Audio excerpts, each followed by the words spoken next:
Welcome back. Dim the lights, check the locks, and settle in. New Year's Eve. It is a night universally recognized as a threshold, a gateway between what was and what will be. Millions of people gather together to drink, to celebrate, and to count down the final seconds of the calendar year, believing that the stroke of midnight will somehow wash away the sins of the past and offer a clean slate. We surround ourselves with noise and light to keep the darkness at bay. But thresholds are dangerous things. When the door between the old year and the new year swings open, sometimes things manage to slip through. Things that do not belong.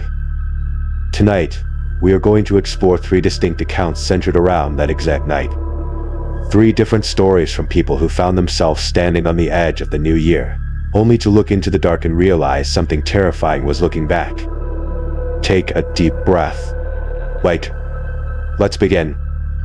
We start on a lonely stretch of asphalt, deep in the dead of winter. Memory is a fragile, fragmented thing, especially when it is laced with trauma. The man who submitted this first account admits that his timeline is a little blurred. Maybe it was 7 years ago, maybe 8. The chaos of his life since that night has scrambled the finer details.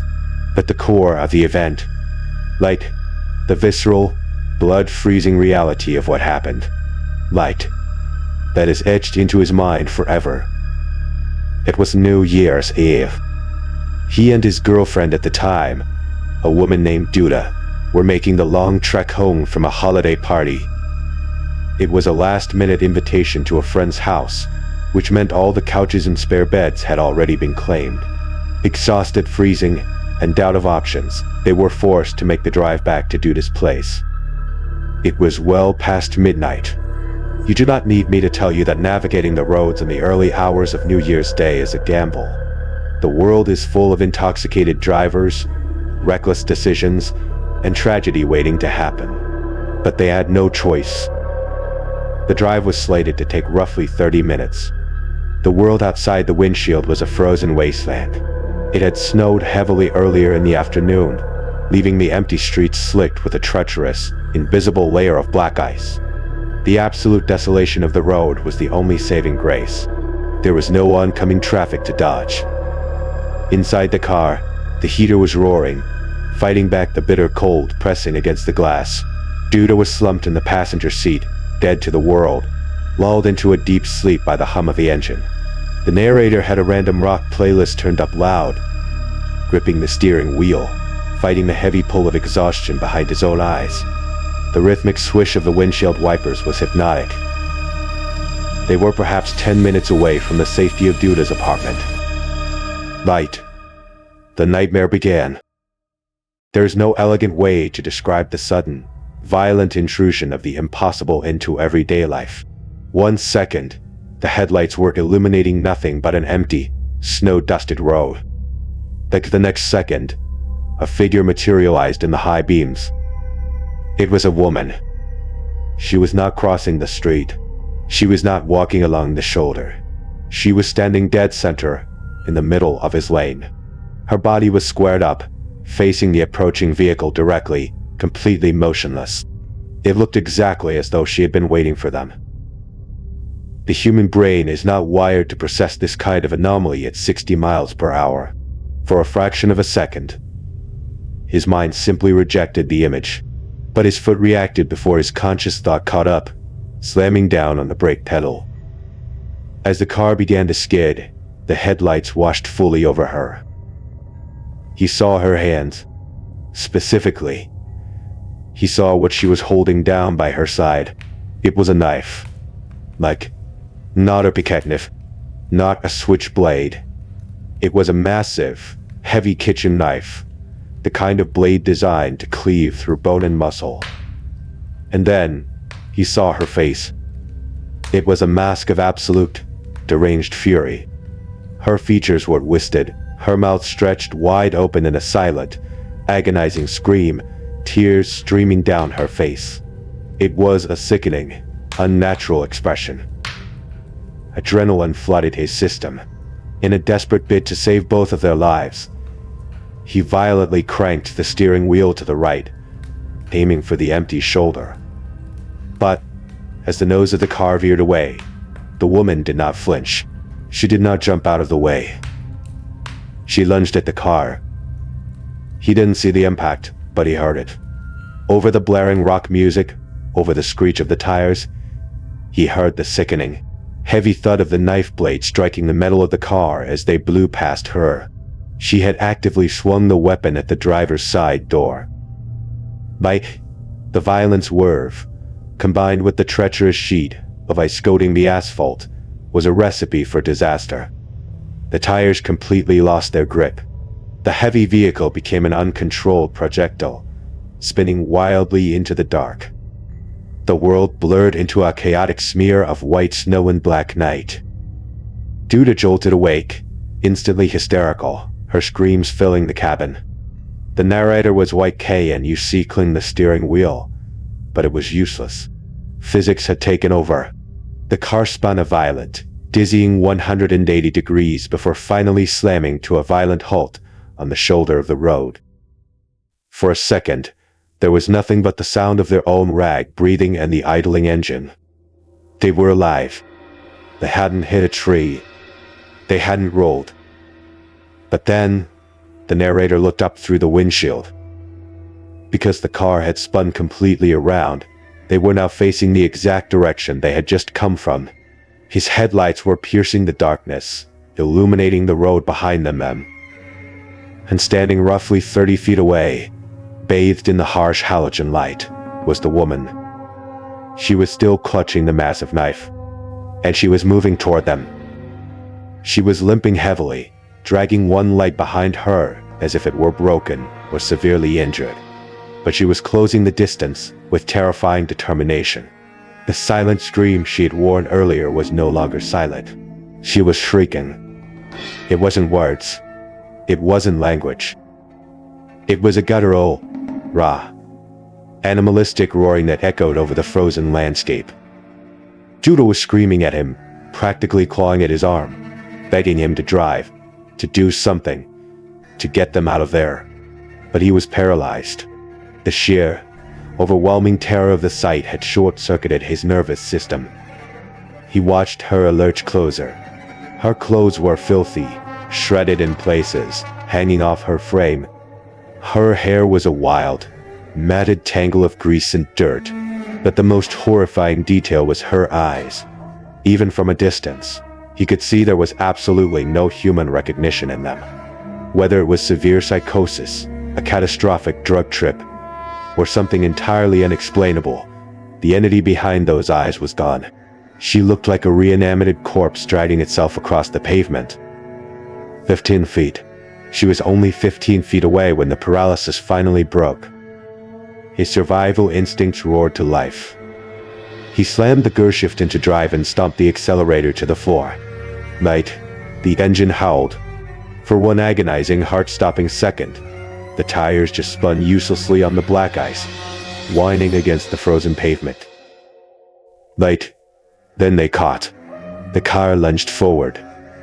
He thought it was over.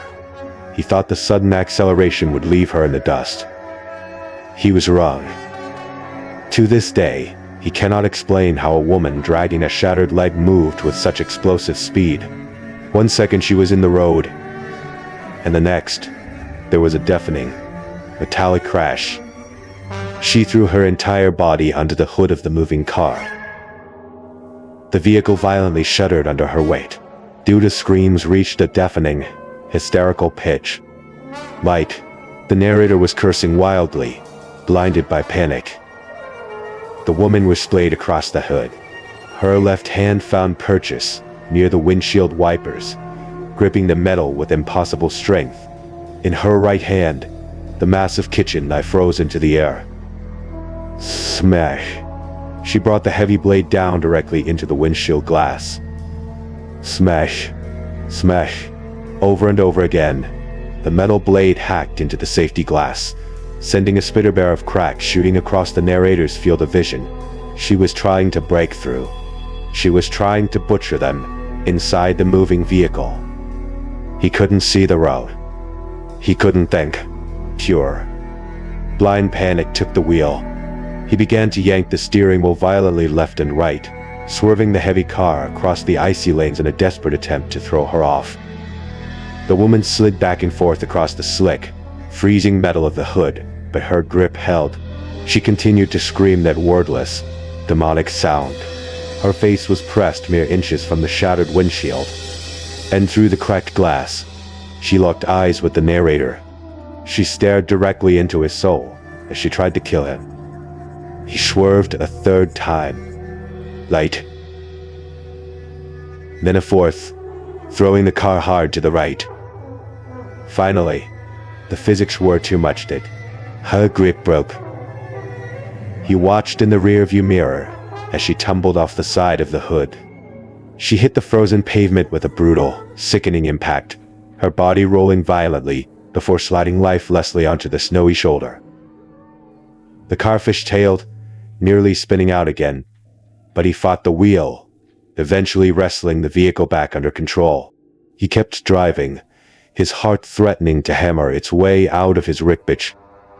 He looked in his mirror one last time. The woman was lying completely motionless on the side of the road, swallowed by the darkness.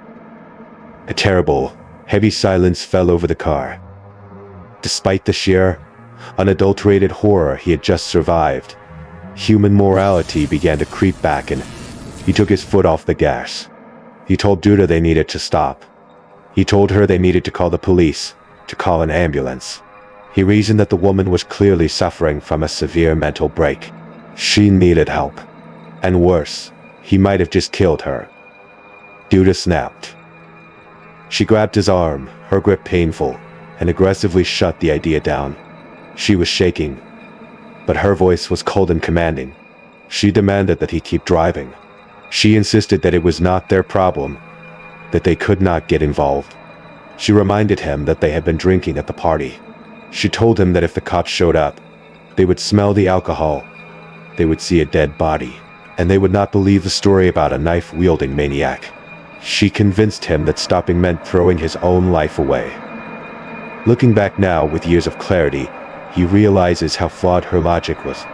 But, in that moment, running on adrenaline and shock, her persuasive, borderline manipulative urgency took root. He kept driving. He left the woman bleeding on the side of the freezing road. He drove Duda home, went back to his own apartment, and locked his doors. The aftermath of that night haunted him. The physical evidence was undeniable. A week later, he took the car to a shop to replace the spider-webbed windshield, fixed the deep, violent gouges the knife had carved into his driver's side door, and buff out the scratches on the hood. Miraculously, there had been no blood on the bumper. But the psychological damage could not be buffed out. For months, he obsessively scoured the local news, searching the internet every single morning for reports of a body found on that desolate stretch of road, or a story about a missing woman. There was nothing. Not a single word. He still doesn't know if the absence of a news report makes it better or worse. Did she miraculously survive the impact, pick herself up, and limp off into the frozen woods? Did someone else find her? He will never notice it. But what ultimately broke him wasn't the mystery of the woman. It was Duda. Within 48 hours of the incident, Duda was completely fine. She acted as though nothing had happened. She was making dinner reservations, texting friends, living her life with a chilling, sociopathic normalcy. When he finally broke down and tried to talk to her about the crushing guilt eating him alive, she rolled her eyes. She called him dramatic. She coldly stated that they did what they had to do, and told him to drop it. How do you look at someone you love and realize they are entirely unbothered by the fact that you both might have killed a human being? How do you accept that someone can brush off an attempted murder into days? They broke up a few months later. Officially, it was for unrelated reasons. But he knows the truth. That night permanently altered how he saw her. He knows he might have ended a life that night. He knows a deranged stranger came within inches of ending his. And as the years roll on, that is a ghost he continues to carry entirely on his own. Sometimes, the terror of New Year's Eve does not come from a knife in the dark. Sometimes, it comes from a quiet, impossible coincidence that shatters your fundamental understanding of reality. Consider the physics of space and time. We rely on them.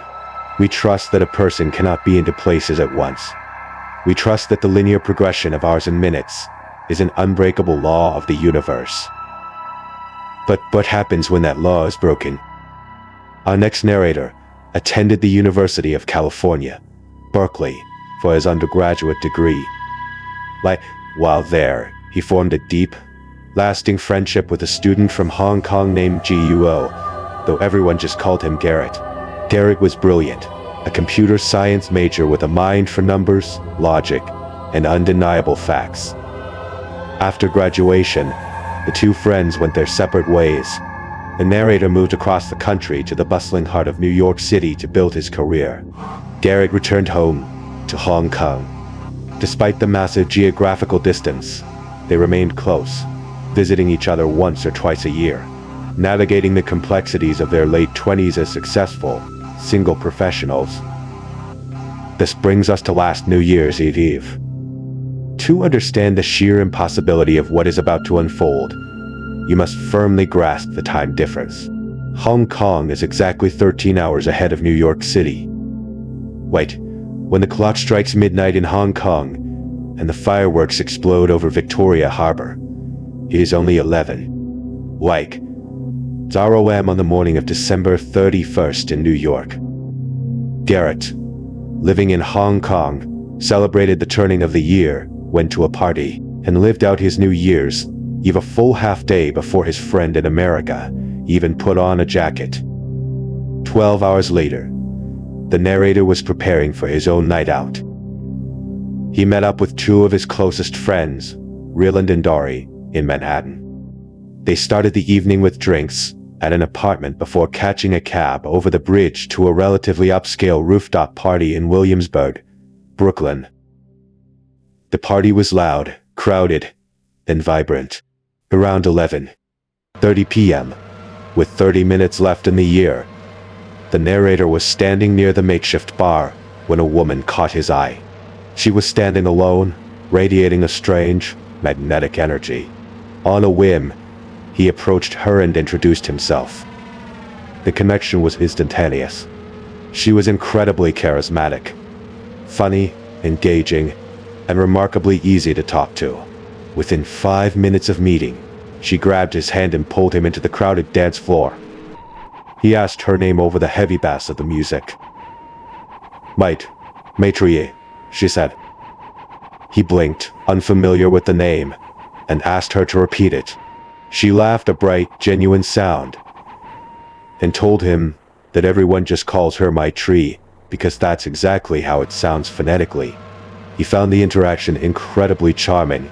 To ensure he didn't forget, she pulled a ballpoint pen from her purse, took his hand, and traced the letters of her name onto his skin. The night accelerated. They danced as the countdown began, and when the clock struck midnight, marking the arrival of the new year, they kissed. By 12:30 a.m., the crowded rooftop had lost its appeal. She leaned in and asked if he wanted to get out of there. They hailed an Uber, left Brooklyn, and headed back to his small, one-bedroom apartment in the East Village. It was, by all accounts, a wonderful night. They didn't just hook up. They stayed awake in the dark for hours, talking intimately, sharing the mundane and beautiful details of their lives. The narrator possesses a sharp memory, and he cataloged everything she told him. He learned that she was originally from San Diego, California. He learned that she was a working artist, specifically a painter, who had transitioned from doing illegal street graffiti and large-scale murals into more traditional gallery work. She told him her middle name was Mia. She laughed and admitted she had a cat also named Mia, along with a second cat named Cosmo. She mentioned her birthday was April 28th. She talked about her childhood best friend, a girl from a microscopic, obscure town in Germany called Hillesime. She complained briefly about her father, who worked as a strict patent lawyer. These are incredibly specific, deeply personal data points. At some point in the early hours of the morning, she mentioned that her clothes reeked of spilled drinks and smoke from the bar. Being a gracious host, he took her outfit and threw it in his washer and dryer. He pulled an oversized, comfortable t-shirt from his drawer and let her borrow it to sleep in. Eventually, exhaustion overtook them, and they drifted off to sleep side by side. When the narrator opened his eyes the next morning, the apartment was quiet. The winter sun was streaming through the blinds. He rolled over. The bed was empty. At first, he wasn't alarmed. Casual hookups end this way all the time. People wake up early, feel a sudden spike of awkwardness, and slip out the door before the other person wakes up. It wasn't a big deal. He stretched, threw off the covers, and walked out into the living room to use the bathroom. That was when he looked at his front door. The narrator's apartment had a very specific type of lock. It was a standard, old-school deadbolt. It did not lock automatically when the door shut. To lock it from the outside, you physically required a key. To lock it from the inside, you had to manually turn the heavy brass latch. The latch was turned. The deadbolt was fully engaged. The door was locked from the inside. He stopped dead in his tracks. A cold, uncomfortable prickle of confusion washed over him. If she had left the apartment, how did she lock the door behind her without a key? He checked the rest of the apartment. It did not take long. A small living room, a cramped kitchen, a tiny bathroom. There was no fire escape. There was no secondary exit.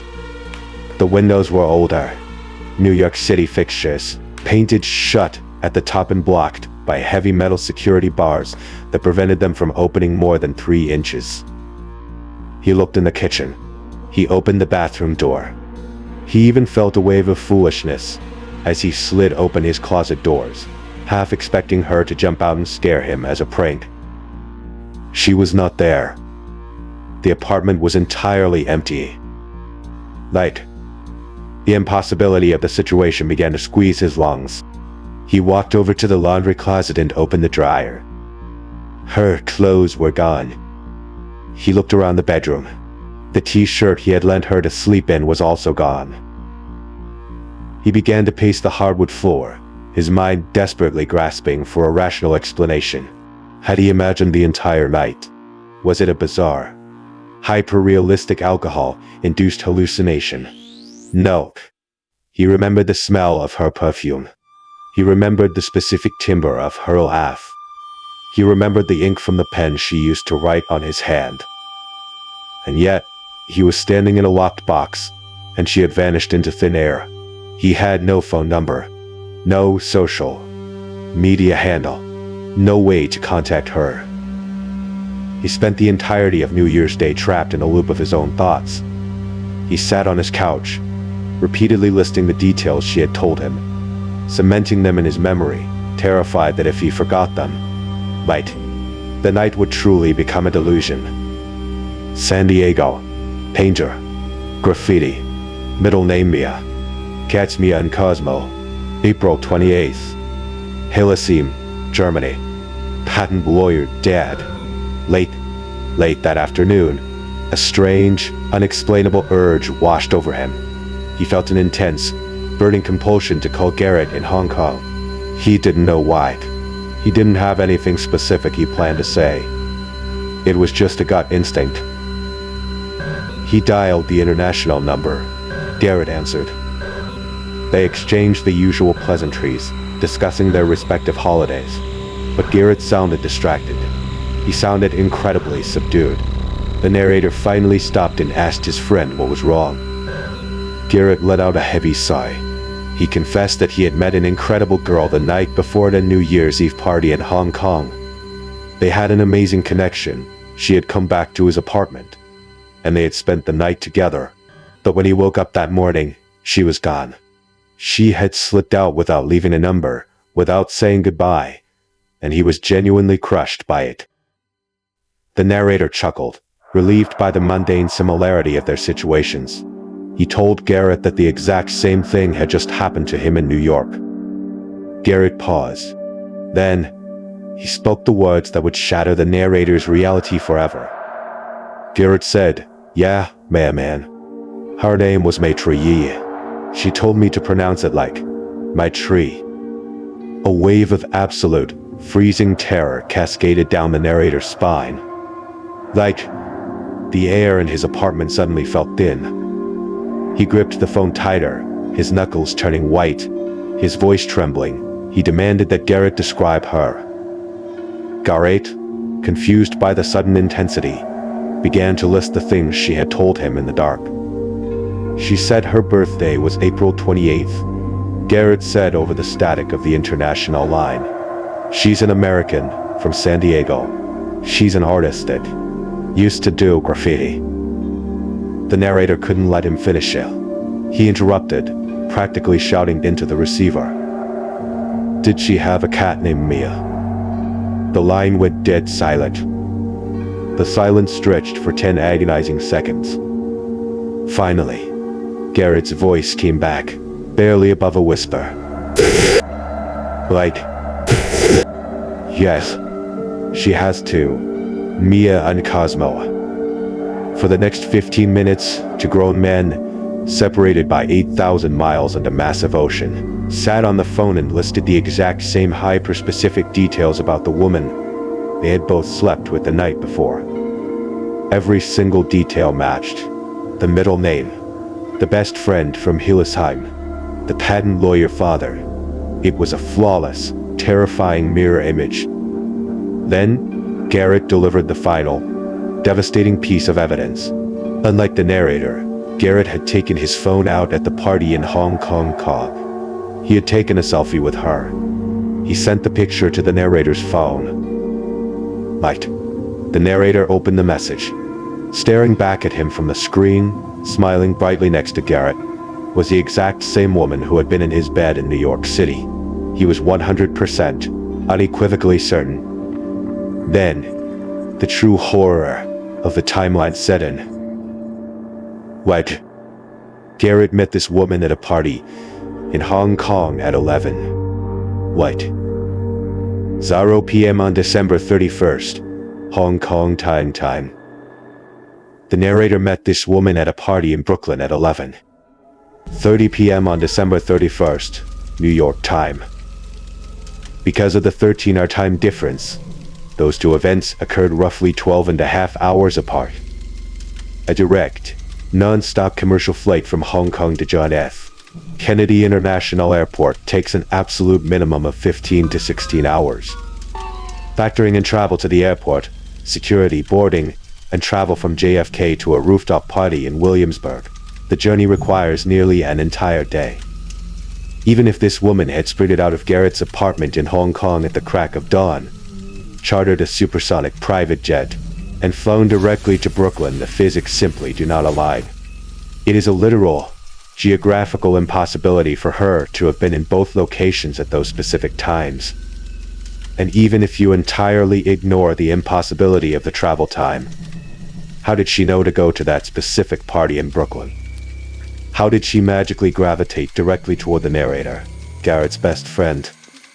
Why did she recite the exact same biographical script to both of them? And most terrifyingly of all, how did she vanish from a locked apartment on the second floor, leaving the deadbolt engaged from the inside? They have spent the last year torturing themselves over these questions. They have scoured the internet, searching for artists in San Diego named Maitre Yi, searching for the cats, searching for the father. They have found absolutely nothing. She does not exist on paper. She did not exist on the flight manifests. Neither of them ever saw her again. As New Year's Eve approaches once more, the memory does not fade. It sharpens. The narrator sits in his apartment, staring at the locked door, grappling with a truth he cannot logically accept. He talked to her. He touched her. He washed her clothes. He does not believe in the paranormal. But when logic is eliminated, whatever remains, however impossible, must be the truth. And the only truth he is left with is the horrifying, freezing realization that last New Year's Eve, he invited a ghost into his home. For our final story, we step away from the city and travel back in time, back to the deep, silent woods of the American Northeast. Before the narrator of this account was even born, his parents were young, affluent, and hungry for adventure. His father had found significant success in business during his mid-20s, affording them the luxury of free time and disposable income. Their shared passion was skiing. Since they lived in the concrete grid of New York City, the only reliable access to high-quality alpine slopes was the long doctor north into the mountainous heart of Vermont. They loved the area so much that they eventually transitioned from renting to owning. They purchased a ski lodge in a town called Ludlow, a dark, imposing structure they affectionately dubbed the Black House. They operated it like a timeshare with their inner circle, selling off quarter shares to close friends to offset the massive maintenance costs. A few years later, they upgraded. They sold the Black House and purchased a much more isolated property further north. It was located roughly halfway between Ludlow and Rutland, situated directly off the winding, treacherous asphalt of Route 100. The locals referred to this specific geographic pocket as the Lake District. It was a stunning, desolate stretch of wilderness where 5 massive, deep-water lakes sat in a row, separated by dense, ancient pine forests. The new lodge sat right on the precipice of one of these lakes. Its back deck practically hung over the water. The father's best friend since college was a man named Victor. Victor and his wife, Lisa, had gone in on the lake house investment with them Mike. The two couples practically lived up there during the winter months. But on this particular New Year's Eve, the house was mostly empty.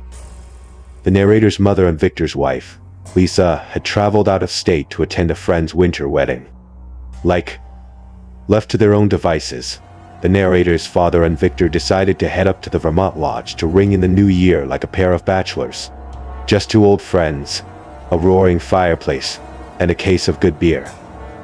It was the night of December 31st. The temperature outside had plummeted well below zero. The lake, which stretched out for nearly a mile behind the house, was completely frozen solid. The ice was thick enough to drive a truck across. The architectural centerpiece of the lodge's second floor was a massive wall of floor-to-ceiling glass windows that offered an unobstructed, panoramic view of the lake and the distant tree line. The 2 men were upstairs, lounging in heavy armchairs by the glass. They had the radio dialed into a station broadcasting the build-up to the Times Square ball drop. They were deep in conversation, drinking beer, and watching the snow drift down over the ice. The father always described the atmosphere of that night as profoundly peaceful. It was the kind of deep, isolated quiet that makes you feel incredibly small, but entirely safe. They were halfway through a story when the world outside the glass exploded. A colossal, blinding flash of pure white light erupted from somewhere on the far side of the frozen lake. It was so intensely bright that the father reflexively threw his arm over his eyes. His immediate, logical thought was that someone had detonated commercial-grade fireworks. But as his vision cleared, he realized 2 deeply unsettling things. First, there was absolutely no sound. No crack of gunpowder echoing through the valley. Second, the light had not come from the sky. It had ignited from the ground up, illuminating the falling snow from below. Victor slowly stood up from his chair, his beer forgotten on the table. He walked until his face was inches from the cold glass, peering out into the darkness settling back over the lake. The father asked him what he was looking at. Victor's voice was tense. He pointed a finger at the center of the lake. He said, with absolute certainty, that he saw something moving out there on the ice. The father scoffed. He stood up and joined Victor at the window, straining his eyes. The ambient light from the snow cover I saw for decent visibility. But he saw nothing. He told Victor he was hallucinating. He reminded his friend of the geography of their location. There were no neighboring cabins on the far side of that lake. There were no access roads. There were no hiking trails. The opposite bank was nothing but miles of brutal, untamed wilderness. Light. No one was out there. But Victor was not deterred. He turned away from the glass, his jaw set, and began aggressively shoving his arms into his heavy winter coat and pulling on his insulated boots. He announced he was going out there to check. The father tried to talk him down, calling him crazy, but Victor was already jogging down the wooden staircase. Cursing under his breath, the father grabbed his own jacket and followed his friend down to the first floor. The two men unlocked the sliding glass door and stepped out onto the back deck.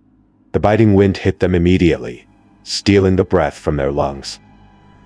They stood shoulder to shoulder in the dark, staring out at the frozen expanse. And then, they heard it. Carried on the freezing wind, drifting across the solid ice, came a voice. It was high-pitched. It was desperate. It was the unmistakable, fragile voice of a little boy.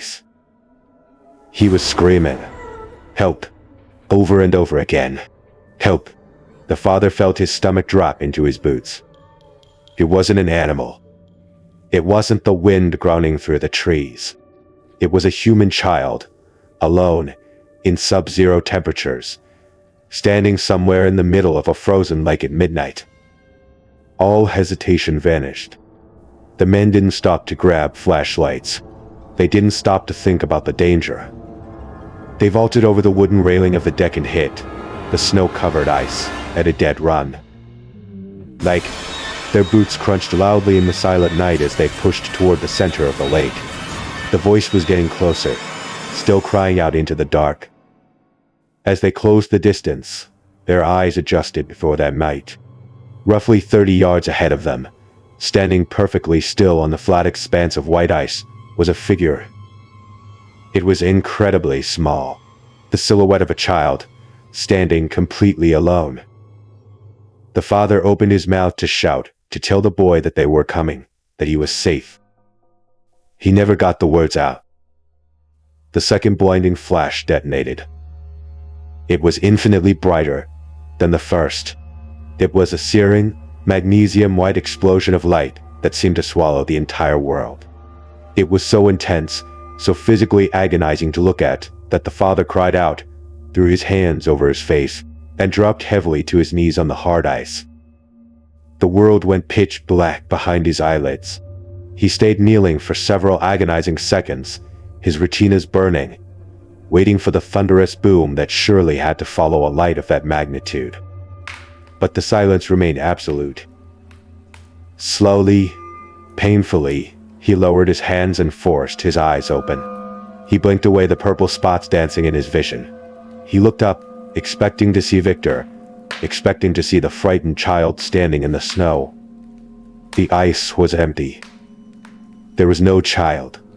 There were no footprints leading away. There was nothing but the vast, terrifying emptiness of the frozen lake.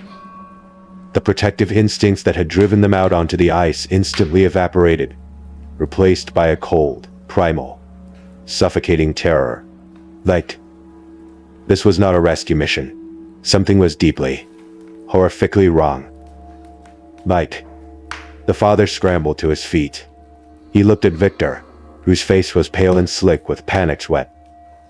Without exchanging a single word, the two grown men turned their backs to the center of the lake and began sprinting toward the safety of the lodge. They ran with reckless abandon, slipping and sliding on the ice, desperate to put a solid wall between them and whatever was out there. Like, Victor was faster. He reached the snowy bank of the property first. But as he scrambled up the incline toward the deck, he suddenly stopped dead. He let out a choked yell and pointed a trembling finger upward. Like, the father slid to a halt beside him, his chest heaving. He followed Victor's finger. Victor was pointing directly at the massive, second-story windows they had been sitting behind just minutes earlier. Victor was screaming, his voice cracking with hysteria, that there was someone standing inside the house. He swore, with absolute conviction, that he was looking directly at a little boy, standing motionless behind the glass, looking down at them in the dark. The father stared at the second story. He squinted against the darkness. He saw the reflection of the snow on the black glass. He saw the shadows of the armchairs. But he saw no boy. He didn't care.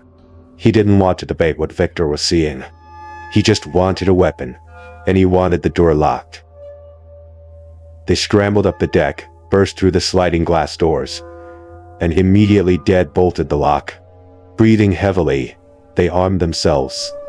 The father grabbing a heavy iron fire poker, Victor gripping a kitchen knife, and began a frantic, methodical sweep of the lodge. They moved shoulder to shoulder. They checked under the beds. They kicked open the closet doors. They searched the bathrooms, the pantry, the crawl space. The lodge was completely empty. Every single window was securely latched. The front door was locked tight. There were no wet footprints on the hardwood floors. There was absolutely zero evidence that anyone, let alone a freezing child, had been inside. They stood in the center of the living room, gripping their makeshift weapons, exhausted and terrified. But they didn't speak about what had just happened. They couldn't. The reality of it was too massive, too incomprehensible to put into words. They retreated to their separate bedrooms on the first floor and locked their doors. The radio upstairs continued to play to an empty room, counting down to midnight, but neither man noticed the turning of the year. The father lay in his bed, fully clothed, gripping the fire poker in the dark. He woke up twice that night. Both times, the lodge was pitch black.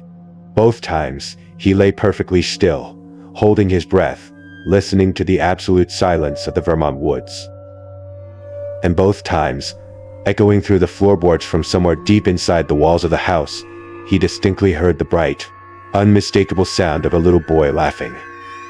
It wasn't a malicious laugh. It was playful. It echoed through the dark house for a few fleeting seconds before vanishing back into the silence, leaving the father paralyzed with dread until the sun finally rose. They packed their bags at first light and drove back to New York 2 days early. The father and Victor debated the events of that night for decades. They tried desperately to apply logic to the impossible. They theorized about ball lightning, military flares, distant fireworks, and atmospheric anomalies. But none of those theories explained the voice of the boys. None of them explained the figure on the ice. None of them explained the laughter in the dark. Eventually, the narrator asked his father, point blank, if he believed they had encountered something supernatural that night. Something beyond the veil of the living. His father, a pragmatic businessman who had spent his entire life relying on facts and figures, didn't laugh. He didn't dismiss the question. He just looked out the window, shrugged his shoulders, and quietly said, I don't know what else it could have been. 3 thresholds. 3 New Year's Eves. 3 stark reminders that no matter how fast you drive, no matter how securely you lock your door, and no matter how thick the walls of your house are, if the dark wants to find you, it will. Thank you for listening. Stay safe out there. And tonight, as the clock strikes 12, pay very close attention to who is standing next to you. Welcome back. Lower the blinds, check the deadbolts, and settle into the quiet. In the modern age, we have surrendered an incredible amount of our personal safety to the glowing rectangles we carry in our pockets. We swipe, we tap, and we invite complete strangers into our lives, trusting that the person smiling in the photograph is exactly who they claim to be. We rely on the digital barrier to protect us. We tell ourselves that if things get weird, we can simply close the app, block the number, and walk away. But what happens when the digital barrier shatters? What happens when the stranger on the screen steps out of the virtual world and into your physical reality? Tonight, we are going to explore 4 separate accounts of online dating gone terrifyingly wrong. These are stories of deception, obsession, and the chilling realization that you never truly know who is watching you from the other side of the glass. Take a deep breath. Our first account comes from a man we will call Jake. Last spring, Jake found himself navigating the exhausting, repetitive world of modern dating apps. He was swiping through Bumble when he landed on a profile that caught his attention. Her name was Rachel. In a sea of heavily filtered photos and chaotic bios, Rachel stood out precisely because she seemed so profoundly normal. She was an attractive brunette who worked in marketing and mentioned a love for hiking. Her pictures were casual, unpretentious. Jake swiped right, and to his delight, it was a match. The initial conversation was a breath of fresh air. Rachel was down to earth, engaging, and pleasantly cautious. She didn't push for personal information, didn't rush the interaction, and explicitly stated she wanted to take things slow. To Jake, this caution was a massive green flag. It felt authentic. After roughly a week of steady, comfortable texting, they agreed to meet in person. The plan was a Wednesday night dinner. Rachel selected the venue, a restaurant situated in a quieter, slightly upscale part of town. It was a bit nicer than Jake's usual spots, but he was more than willing to make the effort. Wednesday evening arrived. A bitter cold had settled over the city, leaving the sidewalks dusted with a treacherous layer of frost and ice.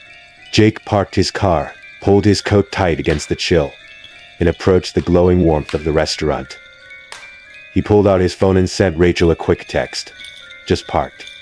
Heading in. Silence. Jake stepped into the heated lobby, hovering near the hostess stand. He checked his screen. No response. 5 minutes bled into 10. 10 minutes stretched into 20. He rationalized the delay. Traffic was bad. Finding parking in this neighborhood was notoriously difficult. He fired off another message. I'm inside by the hostess stand whenever you're ready. Still nothing. The quiet embarrassment of being stood up began to creep up the back of his neck. The hostess, noticing his lingering presence, politely asked if he was ready to be seated. Jake offered a tight smile and explained he was waiting for a date. The hostess checked her ledger. She informed him, with a sympathetic look, that no one under the name Rachel had made a reservation or checked in all evening. 30 minutes had passed. Jake's patience had evaporated, replaced by the stinging realization that he had been ghosted. He was in the process of putting his phone away, preparing to walk back out into the freezing night, when the front doors of the restaurant swung open. A man walked in. He didn't pause to look around. He didn't check in with the hostess. He walked with total, unnerving purpose, weaving through the lobby directly toward Jake. The man was perhaps in his mid-40s. He was heavily built, a bit overweight, with a scruffy, unkempt beard. He was dressed in a faded black hoodie, entirely underdressed for the venue. He stopped mere inches from Jake and looked him up and down. "Are you Jake?" the man asked. His voice was calm, almost flat. A jolt of confusion spiked in Jake's chest. He hadn't given his name to the hostess. His name wasn't on any reservation list. How did this stranger know who he was? Hesitantly, Jake nodded. The man didn't smile. "I'm Rachel's brother," he said. "Rachel isn't feeling well. She got sick tonight." Jake processed this. It was a bizarre development, but the man continued before Jake could respond. "She still really wants to meet you, though," the man said smoothly. "She didn't want to cancel completely. She asked me to come down here, pick you up, and bring you back to our place. It's really close by." Every primal instinct Jake possessed suddenly flared to life. The scenario was absurd. Who sends their middle-aged brother to a restaurant to retrieve a blind date? Why hadn't she just texted him? Jake asked exactly that. Her phone died. The man replied seamlessly, his tone never wavering. "She was trying to text you, but the battery died. She'd be really upset to miss you." The man wasn't overtly aggressive. He wasn't raising his voice or making wild gestures. But the sheer, Quiet persistence of his presence felt suffocating. Jake asked where they lived. The man waved a hand vaguely toward the windows. Just a few blocks over. It's too icy to walk. It's better if I drive you.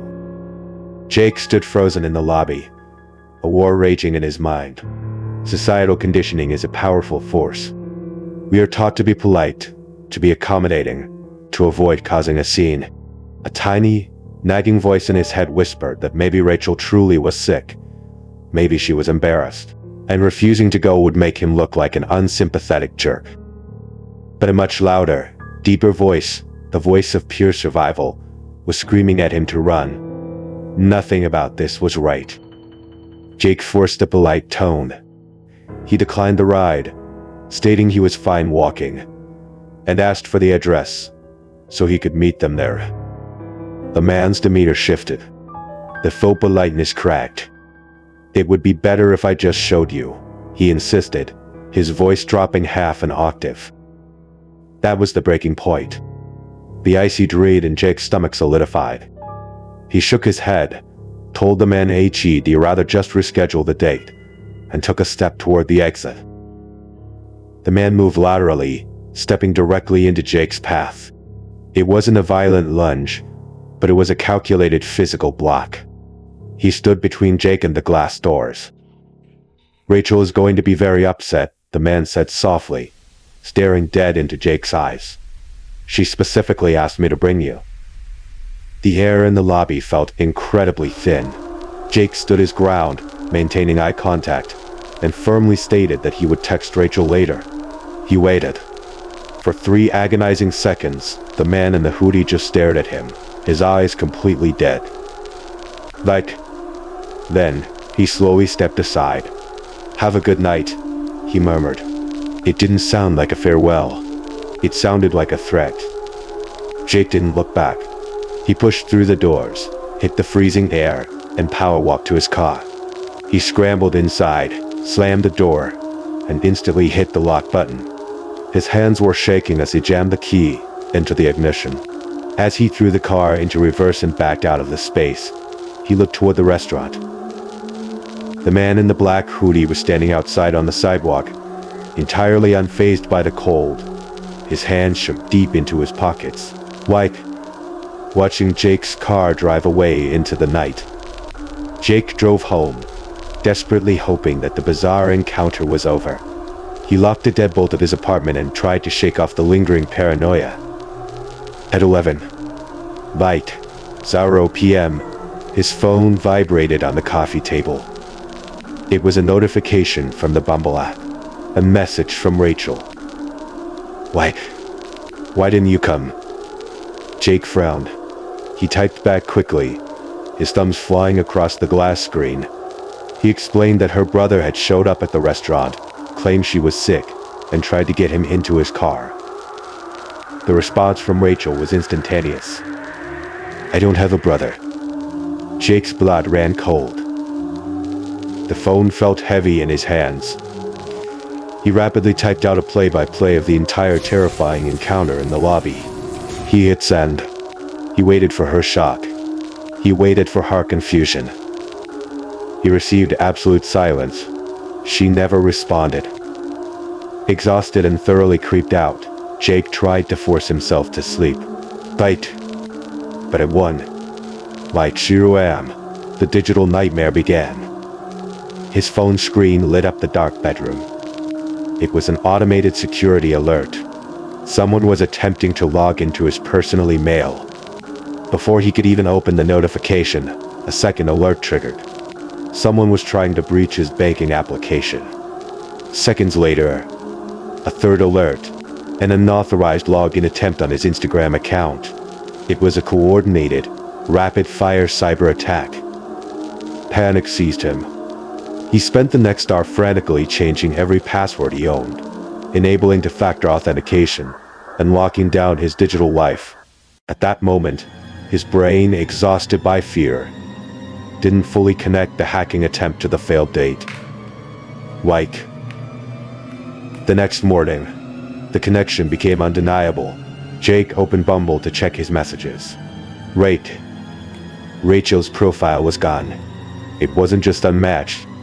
The entire account had been scrubbed from the platform, deleted entirely.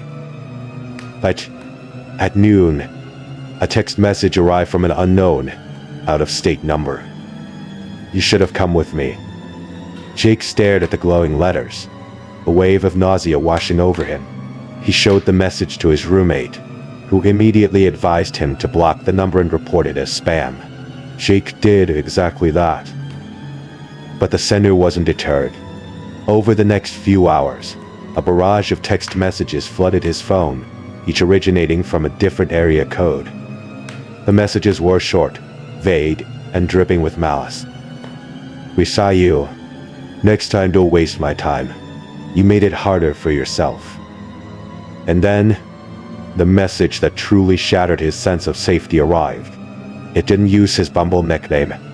It used his full, legal first and last name, a name he had never provided on the dating app. Whoever was on the other end had dug through his digital footprint and found exactly who he was. He didn't reply. He put his phone on silent. That evening, Jake was sitting alone in his apartment, the television playing quietly in the background. His roommate was out. Knock, knock, knock. Two heavy, deliberate strikes against his apartment door. Jake froze on the couch, every muscle in his body locked. He stopped breathing, listening to the agonizing silence of the hallway. He reasoned with himself. It was an apartment building. People knock on the wrong doors. Delivery drivers get confused. He waited. A full minute passed. But bang, bang, harder this time, demanding. Jake's heart hammered against his ribs like a trapped bird. He quietly uncurled from the couch, his socks making zero sound on the floorboards, and crept toward the front door. He pressed his eye against the small glass peephole. The brightly lit hallway was entirely empty. He took a slow step backward, and as he did, he heard it. The unmistakable sound of heavy, booted footsteps echoing down the concrete stairwell at the end of the hall. Someone had knocked, stepped out of the peephole's line of sight, waited, and was now leaving. The next morning, driven by a desperate need for answers, Jake called the restaurant. He asked to speak to the hostess, describing the man in the black hoodie, and asked if he had held a reservation. The hostess's response confirmed his darkest fears. She told Jake that they had noticed the man. In fact, one of the servers had complained about him. The man in the hoodie hadn't just arrived when Jake was ready to leave. He had been there for almost an hour before Jake even parked his car. He had been pacing relentlessly back and forth on the icy sidewalk outside the large glass windows, staring into the lobby, waiting. He had watched Jake arrive. He had watched Jake wait. He had studied him before finally making his move.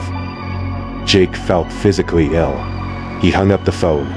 He contacted the local police, providing the barrage of phone numbers. But the reality of the legal system offered no comfort.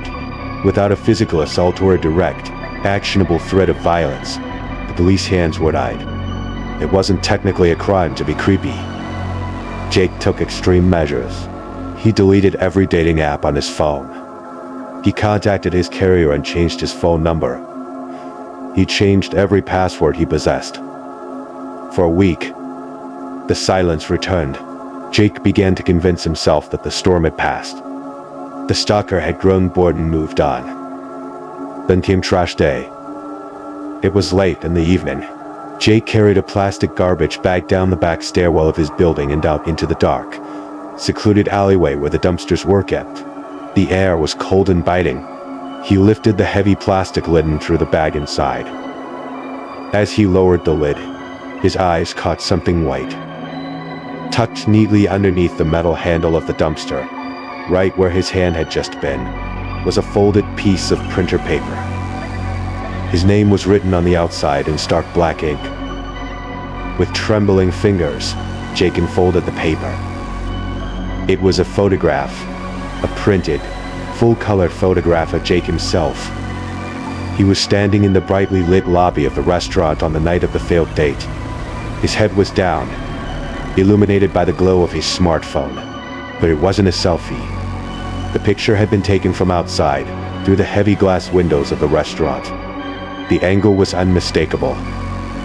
Someone had been standing in the freezing dark, watching him wait and snapping photos. Jake flipped the paper over. On the back, written in the same black ink, was a single word. Like. The psychological toll was immediate and devastating. Jake did not sleep in his own apartment for days, opting to crash on the couches of trusted friends. He became violently hyper-aware of his surroundings, checking his rear-view mirror constantly, analyzing every stranger in a hoodie. Eventually, the messages stopped. The signs vanished, but the paranoia never left. Jake doesn't know if the stalker gave up, or if they simply retreated back into the shadows to watch from a distance. But one terrifying fact remains crystal clear. There was no Rachel. There was never a Rachel. Someone, for reasons Jake will never understand, painstakingly crafted a completely fake persona from scratch. Like, they curated photos, they sent messages, they built trust. They constructed a digital trap specifically designed to lure a human being to a specific location on a cold Wednesday night. Someone was expecting Jake to get into that car.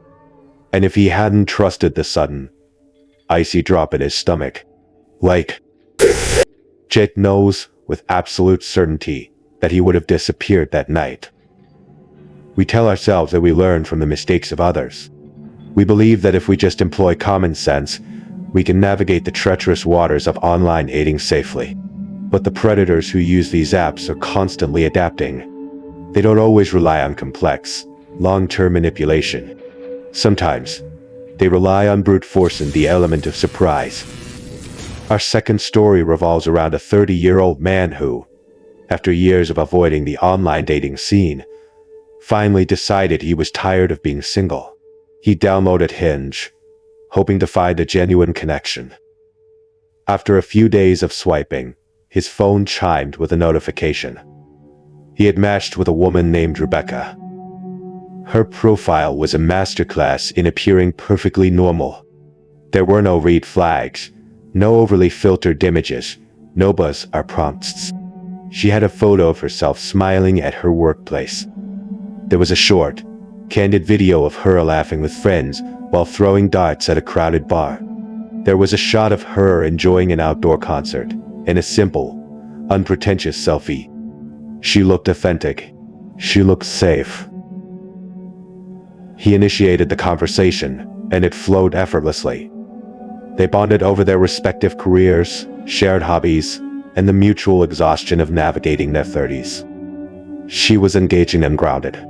Feeling confident, he suggested they meet up that Friday night at a local arcade bar, a public, busy, low-pressure environment. Rebecca's texting habits were erratic. She took hours to respond to the invitation, finally sending a message at 1 o'clock in the morning agreeing to the date. Once the location and time were locked in, the communication abruptly ceased. For entire days, he didn't hear a single word from her. He was beginning to suspect he had been ghosted before the date even happened. But exactly 30 minutes before they were scheduled to meet, his screen lit up. White. Relieved, he grabbed his keys and drove to the venue. The arcade bar was usually a bustling hotspot on the weekends. But, as he pulled off the main road and into the parking lot, right at the agreed-upon time of 8, like 0 p.m., a wave of confusion washed over him. But the place was dead. The glowing neon signs buzzed in the windows, but the massive asphalt parking lot was desolate. There were only 2 other vehicles parked near the entrance. It felt less like a Friday night hangout and more like an abandoned building. He parked his car in a spot directly beneath the bright illumination of the bar's front sign, wanting to stay in the light. He put the car in park and reached for his phone. Before he could even unlock the screen, a text from Rebecca came through. Hey, having some car trouble. I parked on the other side of the building. The hairs on the back of his arms stood up. The geography of the text made absolutely zero sense. He knew this bar. He knew the layout of the property. The front parking lot was massive, well lit, and entirely empty. The other side of the building was not a parking area. It was a narrow, unlit service alley filled with rotting dumpsters, bordered by a high chain-link fence that separated the property from a dense, pitch-black stretch of woods. Why would someone with car trouble bypass a massive, empty, well-lit parking lot to wedge their dying vehicle behind a dumpster in the dark? His instincts flared. He immediately tapped her name and hit the call button. The line rang exactly once before being abruptly sent to voicemail. She had declined the call. Before he could pull the phone away from his ear, another text materialized on the screen. "Please just come around back and help with my car." It wasn't a request. It felt like bait. The flashing cursor seemed to mock him. Every alarm bell in his nervous system was screaming. He sat in his idling car, bathed in the neon glow of the bar sign, staring into the dark corner of the building where the alleyway began. He didn't know exactly what was waiting for him back there, but he knew it wasn't a woman named Rebecca holding jumper cables. He typed out a rapid response, his fingers fumbling over the keys. "This doesn't feel right. I'm leaving." He didn't wait to see if it delivered. He slammed the gearshift into reverse and hit the gas, the tires whining against the asphalt as he backed out of the space. The moment his brake lights illuminated the lot, the trap was sprung. From the suffocating darkness of the alleyway behind the bar, two figures sprinted into the light. They were grown men, dressed in dark clothing, their faces entirely obscured by heavy, black ski masks. They weren't walking. They were charging at a full, desperate sprint, their boots pounding against the gravel, making a direct, violent beeline for his reversing car. Pure adrenaline flooded his veins. He didn't wait to see if they were armed. He didn't wait to see what they wanted. He whipped the steering wheel hard, slammed the transmission into drive, and floored the accelerator.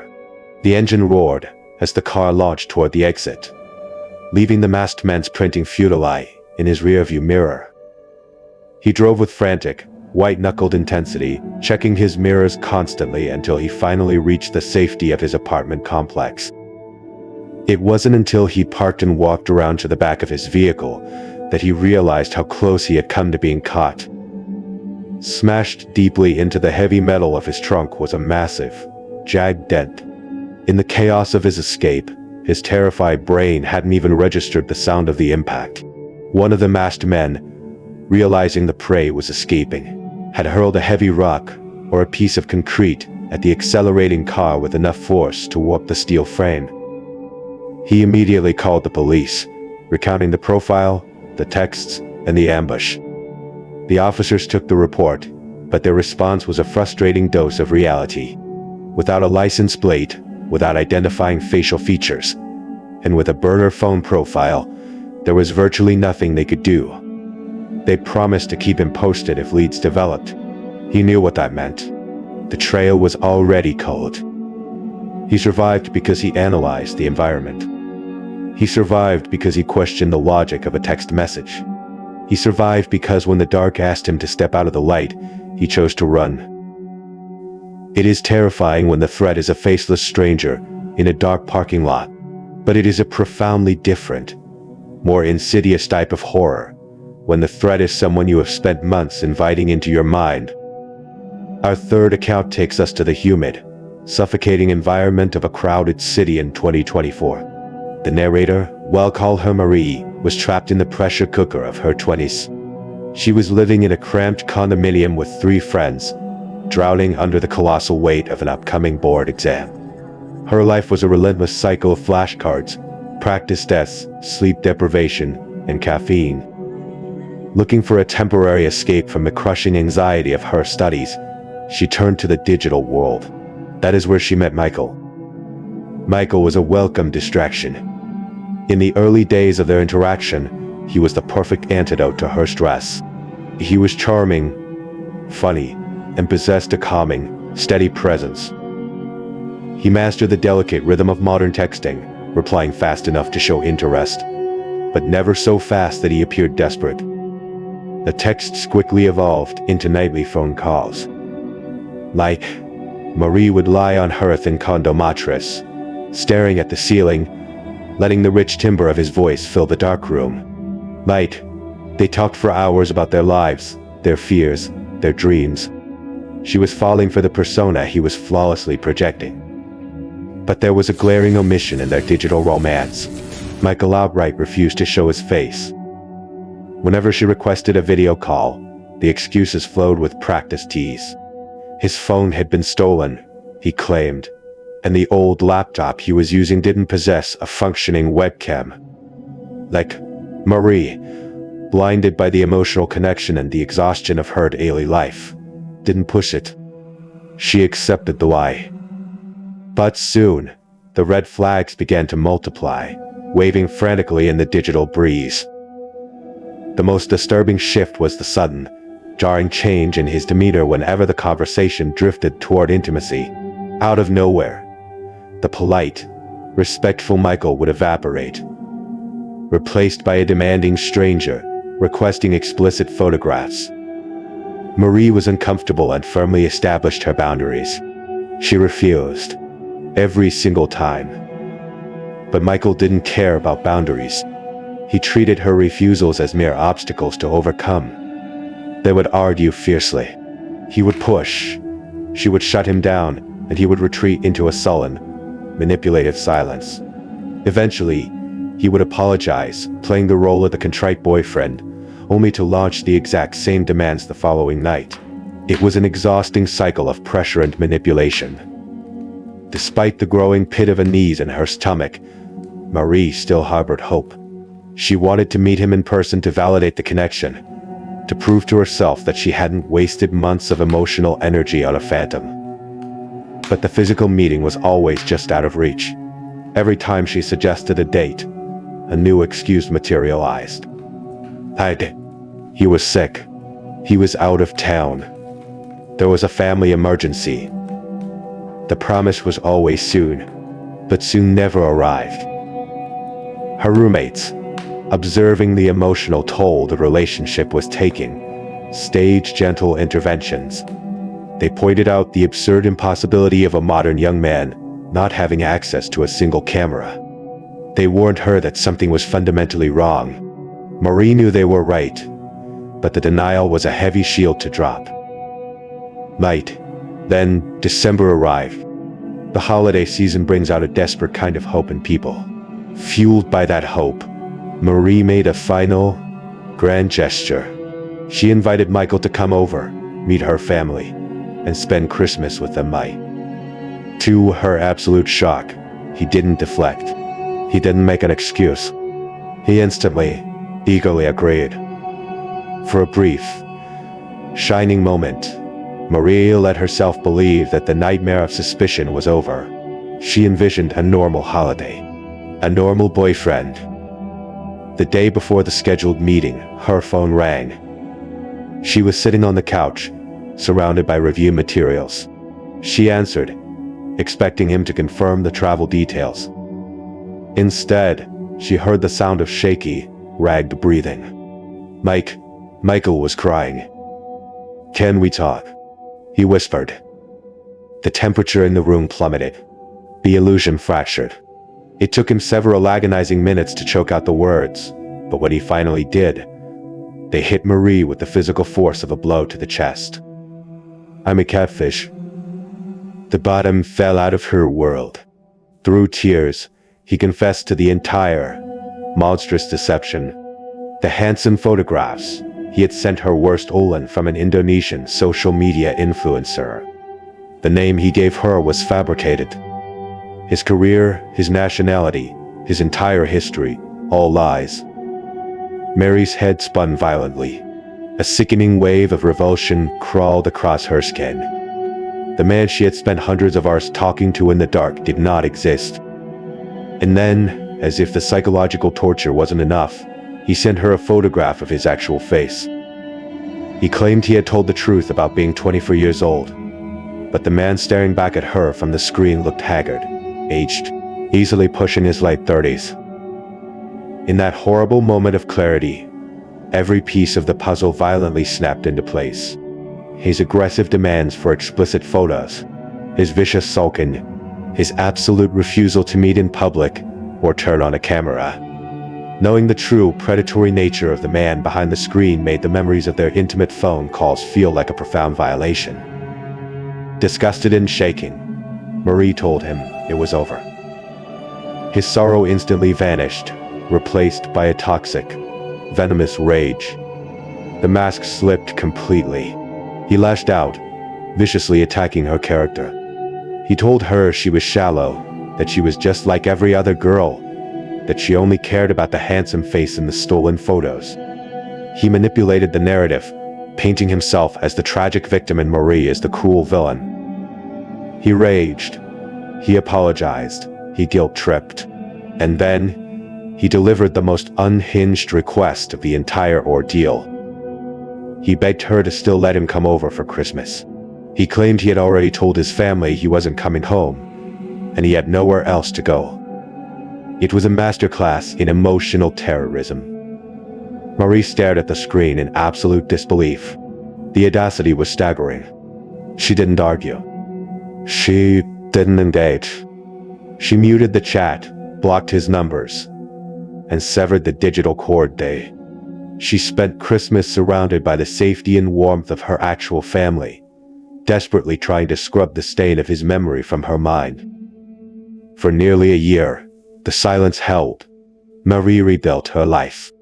She passed her exams, reconnected with her hobbies, and eventually felt safe enough to re-engage with social media.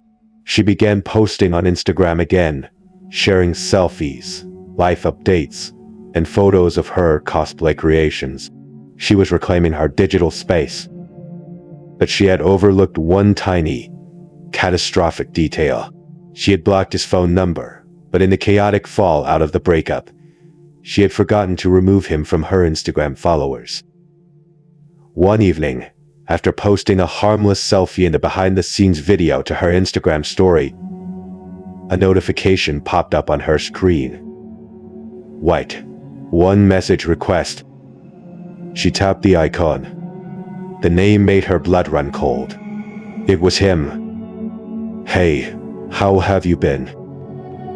Marie stopped, breathing. She didn't open the message. She didn't want to trigger the red receipt. She locked her phone, tossed it onto the mattress, and tried to ignore the icy dread flooding her veins. But the phone buzzed again. Then again. The notifications began to stack up. Driven by a sickening combination of fear and morbid curiosity, she finally picked up the phone and opened the chat log. Her heart completely stopped. Sent just 3 minutes prior, sitting at the bottom of the chat, was a photograph. It wasn't a stolen picture of an influencer. It wasn't a selfie of his real face. It was a photograph of the front door of her actual house. That her parents were not home. The air was violently sucked from her lungs. Pure, unadulterated terror hijacked her nervous system. She moved on pure, blind instinct. She sprinted through the empty house, slamming the deadbolts on the front and back doors. She raced up the stairs, threw herself into her bedroom, locked the heavy wooden door, and dialed 911.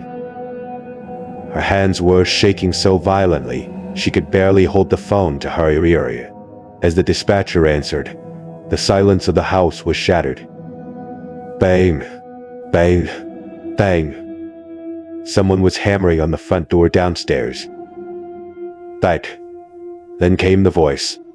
The same voice that had whispered to her through the phone for months, now strained, desperate, and completely unhinged, screaming her name through the wood. Mike, Marie, please, just open the door. Mike. Marie crouched on the floor beside her bed, curling into a tight ball, tears streaming down her face, trying to silence her own hyperventilating while the emergency dispatcher calmly promised that units were on the way. The minutes stretched into an eternity. But the screaming continued, accompanied by the violent rattling of a durabob. Then, the wail of sirens cut through the neighborhood. Marie heard the screech of tires, the heavy thud of boots on the concrete path, and the sharp, authoritative shouts of police officers. The screaming abruptly stopped.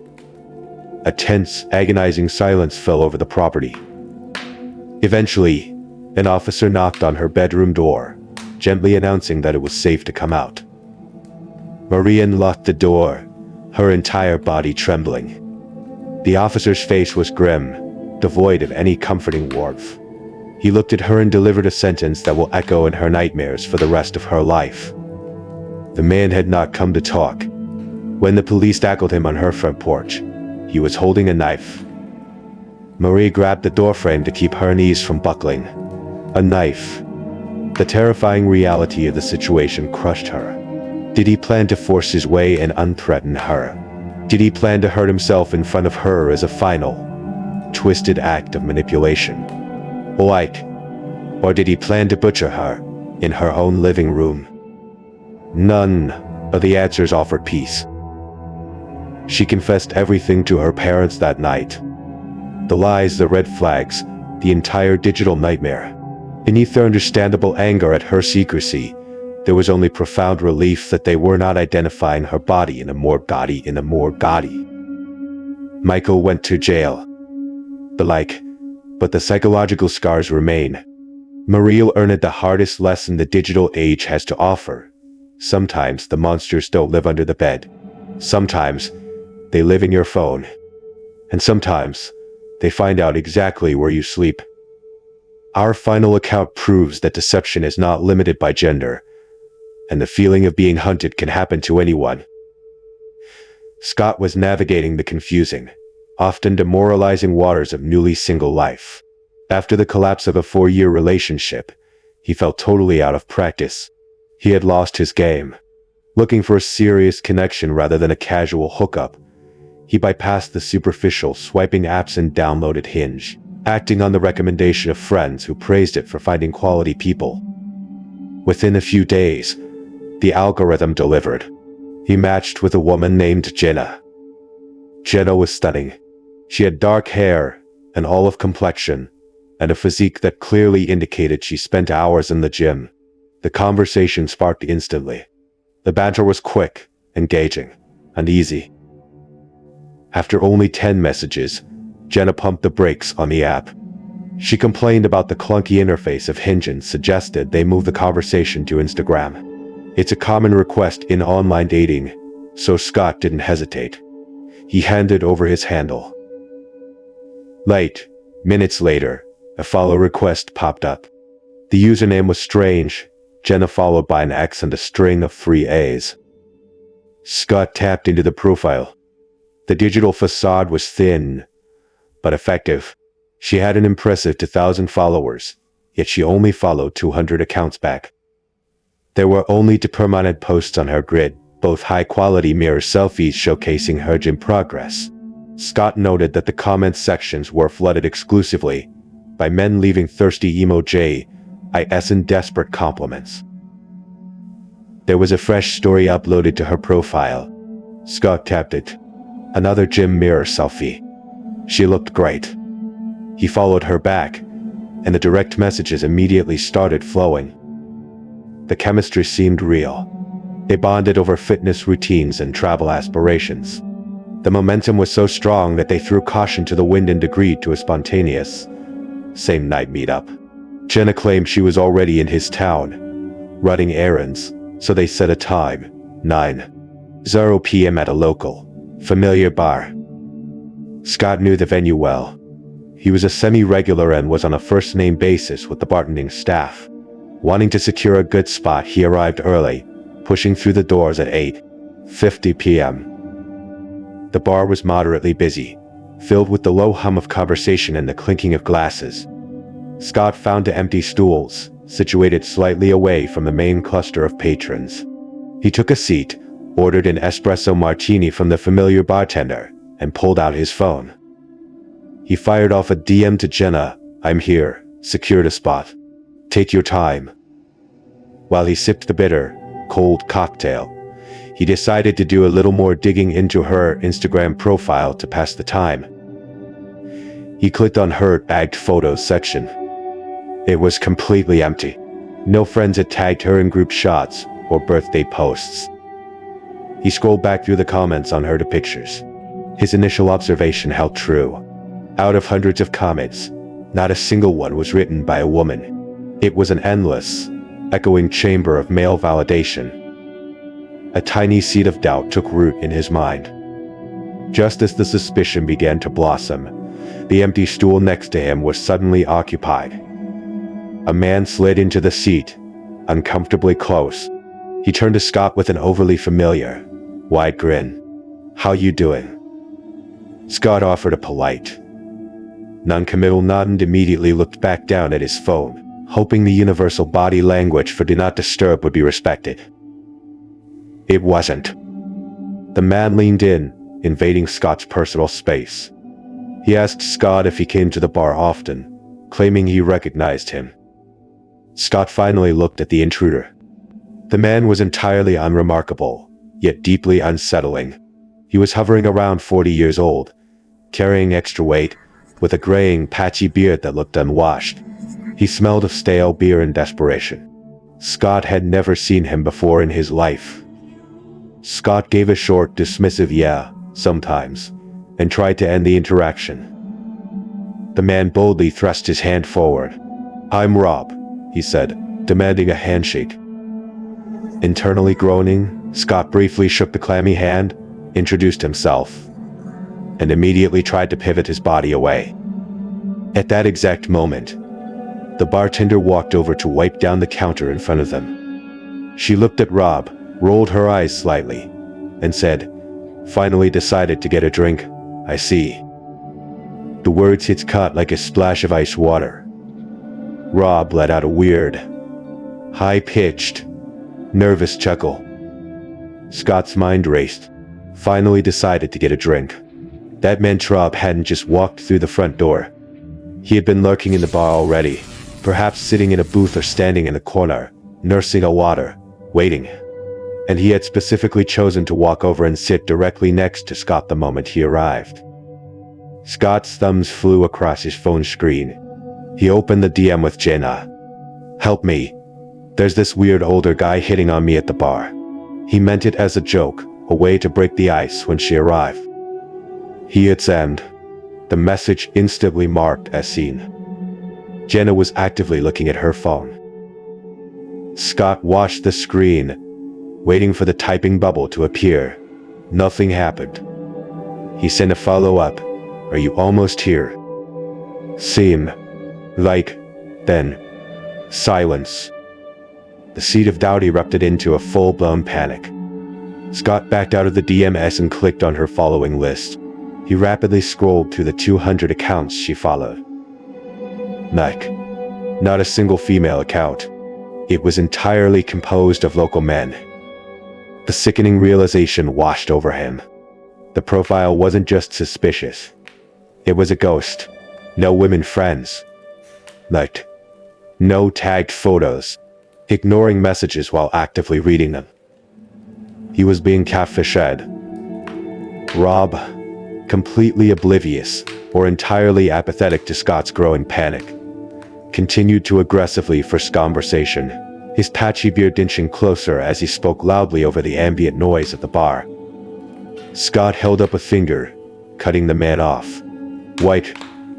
1 second, please." He opened the Instagram app and hit the audio call button on Jenna's profile. "Right, Andre." It went unanswered. It was 9:05 p.m. She wasn't coming. Scott opened the Hinge app, navigating to his matches to find the original profile to report it. It was gone, unmatched and deleted. The illusion was dead. The date was a setup. Disgusted and feeling utterly foolish, Scott flagged down the bartender and asked to close out his tab. Rob leaned in again, his tone suddenly shifting from overly friendly to strangely demanding. "Leaving already?" "Wait, where are you going?" "You should stick around. The hot chicks come around this time." Scott didn't look at him. He signed the receipt, keeping his answers incredibly short. He was done being polite. He found Rob's aggressive proximity repulsive. Scott grabbed his jacket, said a quick goodbye to the bartender, and turned his back on the bar to walk toward the exit. He took exactly one step. A hand shot out and clamped down violently on his left wrist. The grip was shockingly tight, the fingers digging painfully into his skin. Scott whipped his head around. Rob was holding him. The man's face had changed. The faux friendly smile was gone, replaced by an expression of desperate, manic intensity. Scott's adrenaline spiked. "White, what the fuck are you doing?" he shouted, his voice booming over the background noise, intentionally drawing the stares of the patrons around them. "Mate." Rob didn't let go. Instead, he leaned forward, pulling Scott slightly off balance, bringing his unwashed face terrifyingly close to Scott's ear. He lowered his voice to a wet, raspy whisper. "I'm Jenna." The man breathed. "I'm sorry. Please don't go." A wave of profound, physical nausea hit Scott. His stomach heaved. The sheer violation of the moment, the realization that he had been pouring his emotional energy and flirting with this unkempt, predatory man sitting next to him, made his skin crawl. Driven by pure disgust, Scott violently wrenched his arm upward, breaking the man's clammy grip. He didn't say another word. He turned and practically sprinted out of the bar, bursting through the doors and out into the cold night air. He didn't look back. He made it to his car, locked the doors, and drove home in complete, stunned silence. He didn't turn on the radio. He just gripped the steering wheel, his face burning with a mixture of profound embarrassment and deep, unsettling fear. When he finally reached his ground floor apartment, he collapsed onto his bed fully clothed. He stared blankly at the ceiling, trying to process the sheer absurdity and horror of the night. Seeking closure, he opened Instagram to permanently block the fake account. He couldn't find it. Rob had already disabled the profile or blocked Scott's account the moment Scott fled the bar. The digital trail was dead. Scott grabbed his TV remote, turning on the television to flood the room with noise and light, desperately wanting to drown out his own thoughts and put the nightmare behind him. He reached over and flicked off the bedside lamp, plunging the room into the flickering blue glow of the screen. His bedroom was on the ground floor. The window faced the dark exterior of the building. The heavy plastic blinds were pulled tightly shut. 10 minutes passed. Bang! A massive, violent strike against the glass of his bedroom window. Scott bolted upright in bed, his heart seizing in his chest. He stared at the closed blinds, terrified to breathe. He didn't call out. He didn't ask who was there. He knew exactly who was out there in the dark. Rob hadn't stayed at the bar. He had followed him home. The silence stretched for an agonizing moment, and then, penetrating the thin glass of the window, came a voice that, "Scott." It was a hoarse, wet whisper. "Scott." Over and over again. The man was standing mere inches from the glass, watching the blue light of the television flicker through the cracks in the blinds, knowing his prey was trapped inside. "Scott. Scott." He whispered the name a dozen times before the sound finally ceased, replaced by the faint crunch of footsteps retreating into the night. Scott did not sleep. He sat frozen on his bed, a heavy flashlight gripped in his hands, watching the door, until the sun finally rose. When the morning light finally broke, bringing the illusion of safety, Scott found the courage to approach the window. He slowly, carefully lifted the edge of the plastic blind. Pressed flat against the exterior of the glass, facing inward so Scott could read it, was a piece of torn paper. Written on it in hurried scrawl were 5 words. "I'll be watching you." Scott didn't leave his apartment for the rest of the weekend. He broke his lease and moved out 3 days later. We live in a world of avatars and profiles, of swiping left and right in the pursuit of connection. But remember, the digital world is a mirror. And sometimes, the reflection is a lie. Thank you for listening. Stay safe out there. And tonight, before you fall asleep, wait, make sure the blinds are closed tight.